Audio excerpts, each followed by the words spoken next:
The following episode contains discussions of abusive relationships. Listen at your own discretion.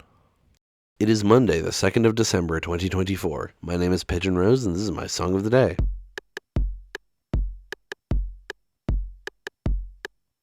Here we are with our winter week of this show. I've previously done summer and autumn, and I will be doing spring next year. But this week we're doing winter. As I do with every one of my seasonal weeks, I am starting off with the eponymous Andrew Huang song. So today we're talking about the song Winter from the album Winter by Andrew Huang. Now, I've mentioned before how the Seasons project started off as something Andrew was doing in the Your Heart project, and they released summer and autumn, but Winter was the first album that he recorded and released solo, not as part of Your Heart. And I think it's very interesting how Winter and Spring turned out afterwards, because they contain some stuff that he'd been working on for years, particularly Spring. The title track of Spring had been done like way back in like 2009 or 2010, and then it ended up on the album anyway. Now, this album, Winter, came out in 2014, and the title track was uploaded to YouTube on the day after the album came out. And the music video is just him playing the song on piano and singing it. It's actually the take that is included on the album, which I enjoy. So, you can watch that if you want to see him perform it. It's not like a particularly transformative music video, but it's good. It's just him singing it. But yeah, I mean, it's a winter song for our winter week. Let's go ahead and listen to it and then come back in a few minutes and talk about it.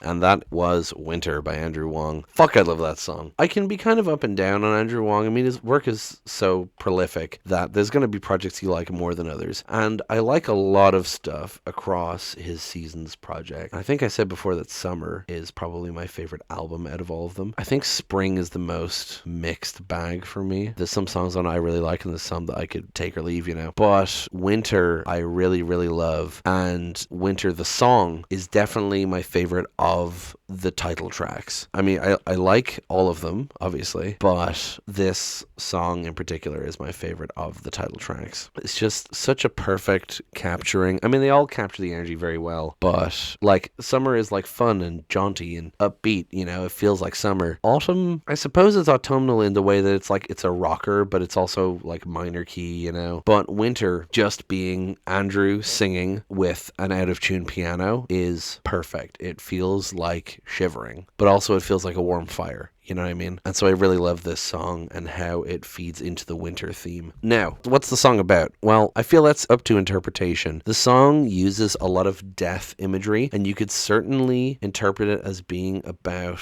someone's dead partner, like being haunted by them. But I think it's more metaphorical. My interpretation of it is someone singing about their former partner who was abusive in some way. I think that's the interpretation that I prefer.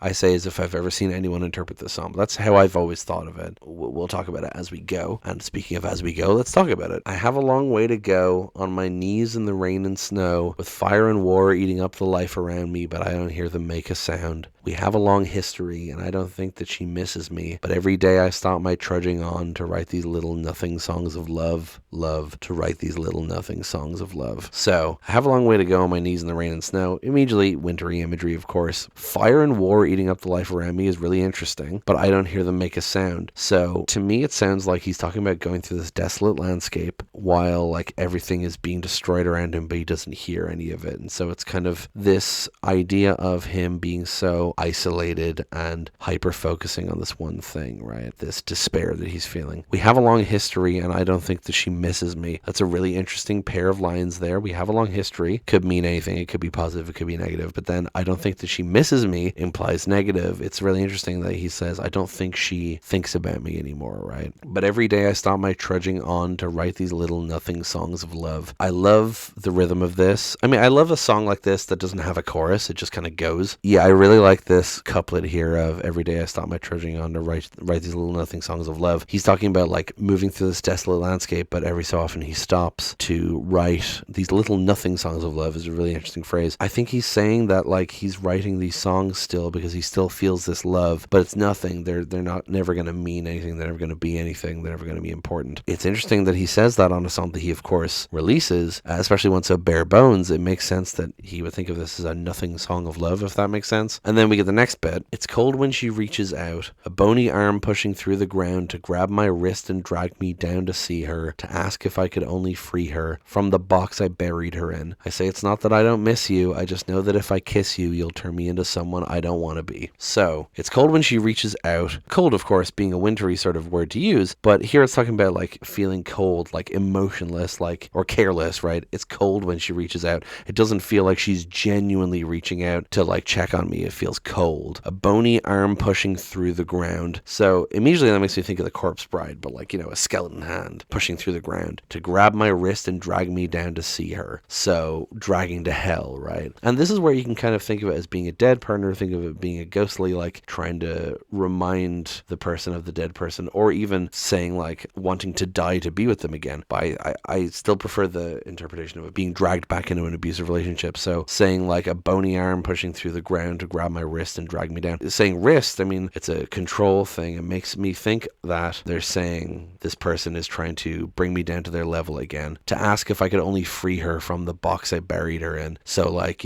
I put her away. I'm never thinking of her again, but she's still trying to drag me down to her level and say to free her again, right? It's this manipulation is how it sounds to me. I say it's not that I don't miss you. I just know that if I kiss you, you'll turn me into someone I don't want to be. That's the part of this song that fucking kills me. And it's very relatable for me, having been in abusive relationships. It's this thing with abusive relationships that you'll often miss the good times, but unfortunately, the good times come with the bad times. They're inextricable. So he's saying, it's not that I don't miss you. He still has feelings. I just know that if I kiss you, you'll turn me into someone I don't want to be. When I'm with you, I hate who I am. It's such a real statement about that kind of thing. And I really love how it's phrased here. Because I just know that if I kiss you, right? It's such a simple thing, but it's like, if I do this one thing, I'm lost again. And then the last bit is, it's hard to say goodbye so many times. It's hard to say goodbye so many times. Don't make me do it again, please God. Don't make me do it again. I have a long way to go. So this last part here sounds like he's just pleading that this situation would be over. It's hard to say goodbye so many times. I don't want to keep doing this. I don't want to keep thinking about this person. I want to keep loving this person. Don't make me do it again, please God. And then the last bit is, I have a long way to go, which echoes the start. The start being like talking about trudging through these wintry environments. But here it's just, I have a long way to go, and it makes it sound like, I'm on the road to recovery. I still have a long way to go, but I'm doing it. I love this song. Simple, short, effective, cuts right to your heart, and sounds great. I love the sound of an out-of-tune piano as much as that kind of defies taste. The only song I've ever written on piano was on a very, very out-of-tune piano. It hadn't been tuned for longer than I've been alive, and I did this when I was like, I want to say like 18 maybe, 19-ish. Probably earlier, actually, probably like 17, maybe like 20, 30 years it hadn't been tuned, and I made a song called Go to Sleep, and I really like how it sounds. And so then whenever I come across a piano now, because it's the only song I've ever written for piano, I always start playing Go to Sleep, and then I'm like, oh, this sounds so bad. It's in tune. Anyway, I think that's pretty much all I have to say about this one. It'll be a fun wintry week. I'll tell you what. Thank you so much for listening. Please hit like, hit subscribe, leave a comment down below. Tell me what you think. Tell other people about this show. Thank you so much for listening, and I will talk to you tomorrow. Break it down.